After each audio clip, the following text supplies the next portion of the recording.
For the longest time, artificial general intelligence, or AGI, was just pure science fiction, right? But something's changed, like really changed, in just the last couple of years. The whole conversation has flipped from if to when, and suddenly, when seems to be right around the corner. It's caught everyone, even the experts, completely off guard. So, how on earth did we get here so fast? Let's dive in. Okay, just look at this timeline. Just a few years ago, back in 2021, the experts were all saying, yeah, maybe 2060, if we're lucky. Then ChatGPT hits, and boom, that timeline gets cut in half.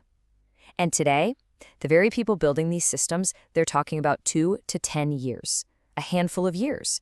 I mean, this isn't some gradual shift. This is a complete collapse of the timeline. So, yeah, what happened? Seriously, how do you go from a far-off sci-fi concept to something that's right on our doorstep, practically overnight? That's the big question we're going to tackle. All right, so to really get a handle on this, we need to look at the evidence. Let's dig into the actual nuts and bolts reasons why those old predictions just got completely blown out of the water. Okay, so it really all boils down to this one core idea, the scaling hypothesis. It's a pretty simple concept, really. The theory is, if you just keep making these AI models bigger, and I mean way bigger, feeding them more data, throwing more computer power at them, they don't just get a little bit better. They start doing things they were never explicitly trained to do. It's like new skills just emerge.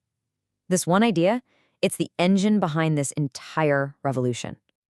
And when we talk about more computer power, we're not talking about a small upgrade. We're talking about an absolutely insane amount of it.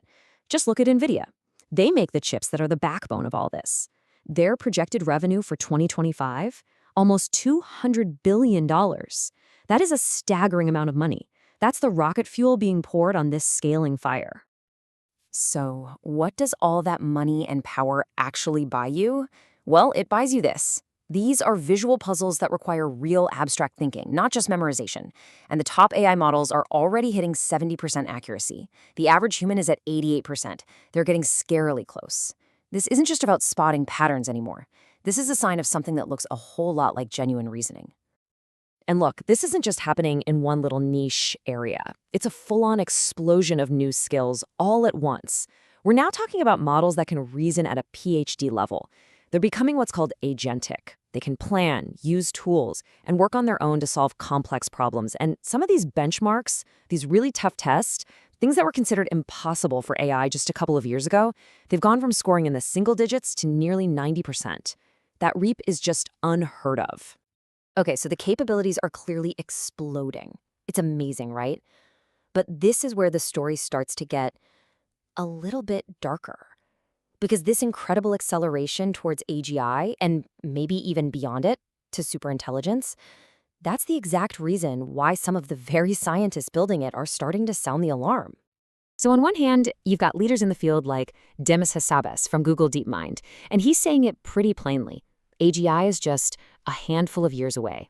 You could feel the excitement, the optimism about what this could mean for humanity. But then you have this. Geoffrey Hinton, literally one of the godfathers of AI, quits his job at Google, his life's work, for one reason, to be able to speak freely about the dangers. That contrast right there, that's everything. That's the entire debate in a nutshell. And this deep division really comes from one central, absolutely critical problem that nobody has solved yet. It's called the alignment problem. Basically, how do you make sure that a machine that's way, way smarter than you will ever be still does what you want it to do? That it shares our values? How do you control something that can outthink you in every possible way? The scary part is, right now, nobody has a good answer. And if we don't solve that problem, well, that's when you get to the scenarios that are keeping these researchers up at night. The number one fear?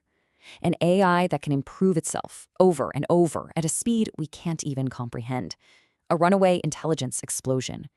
You could give it a simple goal, like acquire more resources, and it might pursue that goal with such ruthless alien logic that it becomes catastrophic for us.